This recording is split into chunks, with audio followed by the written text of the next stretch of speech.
Bakbaka na sa Game 4. Heto mga idol ang dapat na gawing adjustment ng OKC Thunder at para sa Indiana Pacers para sa kanilang Game 4. Unang-una, OKC Thunder tayo dito. Kinakailangan na paigtingin ng OKC ang kanilang depensa. Pagkatapos na, hinayaan nila na makashoot ang Indiana Pacers ng 52% sa Game 3. Kailangan din nilang pigilan ang mga runs ng Indiana, especially sa mga late game na.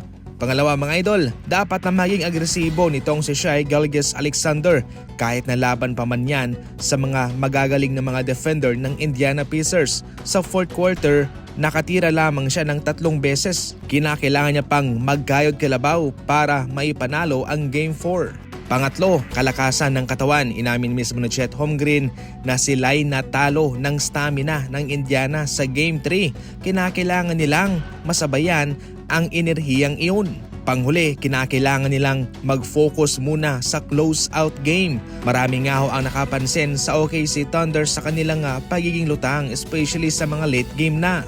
Sa kabilang banda, ito naman ang dapat na ipagpapatuloy ng Indiana Pacers para sila pa rin ang manalo. Kinakailangan nilang ma-maintain ang kanilang pagiging bully sa paglalaro at dapat nilang panatilihin yung kanilang underdog na mindset sapagkat yun ang gumagatong sa kanila. Pangalawa, panatilihing mabilis pa rin ang pag-atake sa pinta dahil hindi nakakasabay ang OKC Thunder sa Game 3. Pangatlo, dapat na maging consistent pa rin ang kanilang bangko.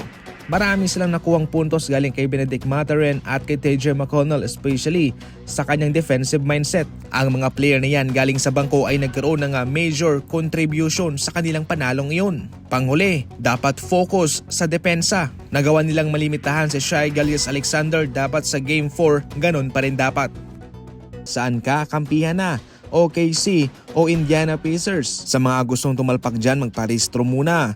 Gamitin ang ating promo code at sa first time deposit ninyo, posibleng dumoble dahil sa malaking bonus na ibibigay sa inyo. Kung jackpot ka, syempre, cash out na yan. Nasa comment section lang po ang link. Samantala sa mga lumalabas sa ngayong mga rumors patungkol kay Jordan Poole sa isang posibilidad na ito'y babalik daw sa Golden State Warriors, pwede naman daw na i-trade na lamang si Podziemski para hindi siya masapawan ni Jordan Poole kasama si Moses Moody. Pero heto mga idol ang mga basihan kung bakit mas magaling pa itong si Podziemski kumpara kay Jordan Poole.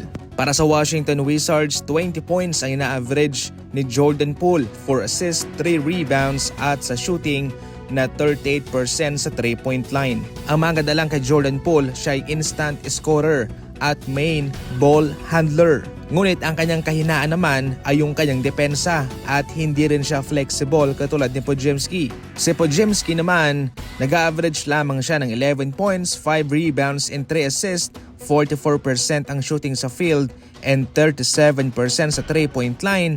Pero siya ay isang two-way player. Maganda naman ang kanyang chemistry sa mga veteranong kasama niya sa Golden State Warriors. At sa isang playoff game nga, siya nagkaroon ng 28 points. Kung long term lang ang pag-uusapan, si Podziemski ang bagay sa Golden State Warriors at mas matimbang siya para sa kanila. Pwedeng tutukan ni Podziemski ang opensa, pwede rin sa depensa.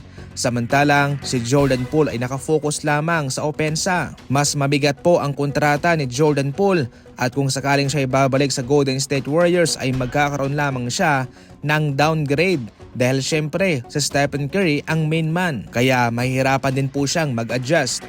Yan lang muna sa ngayon.